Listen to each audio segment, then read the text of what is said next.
Hey everybody, hopefully all of you are doing well. Today I'm going to show you how to make my red velvet cream cheese frosting. This recipe I actually discovered while I was in the kitchen. I wanted to see if it would actually work, and it does. So I'm going to show it to you. For the exact measurements to this recipe, check out gdseasoning.com. The link is below in the description.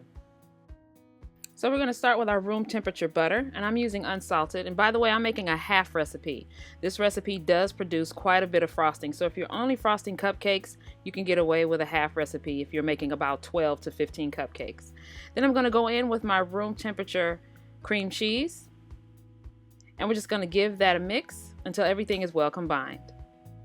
Don't worry if you don't have a stand mixer. This can be done with a hand mixer as well in a large bowl. What I like to do, and it's almost necessary that you stop mixing for a minute and get your spatula and scrape down that bowl on the sides and on the bottom to make sure everything is combined really well. And then I give it a mix one more time.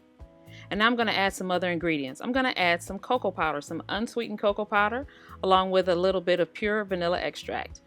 One of the things that prompted me to come up with this recipe was the fact that I thought it would be cool to come up with some flavors of the red velvet cake and put them into the icing itself. Even if you don't use the frosting on an actual red velvet cake, because that would be red on red, you would still have a unique frosting to put on other cakes or other cupcakes. Now here I'm just gradually adding my powdered sugar. Lastly, I'm just going to add my red food coloring.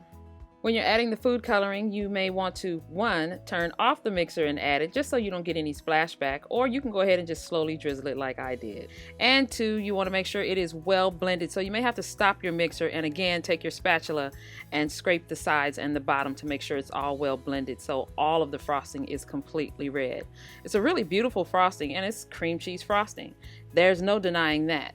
So I thought I was doing good. Everything worked out fine. I said, oh, I'm making white cake right now. Let's put it on the white cake. Let's see what happens. A bit of a kitchen crash. Told you I was going to show you some of the bad and the ugly. Here's what happened. I used the white cake just as I planned. I spread the frosting on it and in between.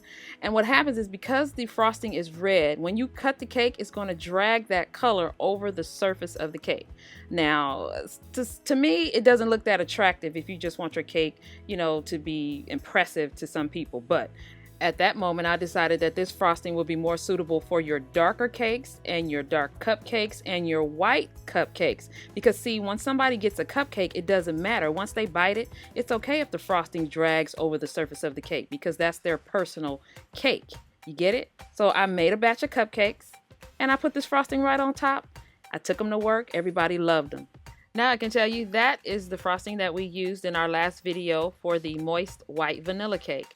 That was a red velvet cream cheese frosting. Thank you so much for stopping by and cooking with me. You know I appreciate it when you come and hang out. Don't forget, this recipe and others can be found at gdseasoning.com. And I'll see you next time.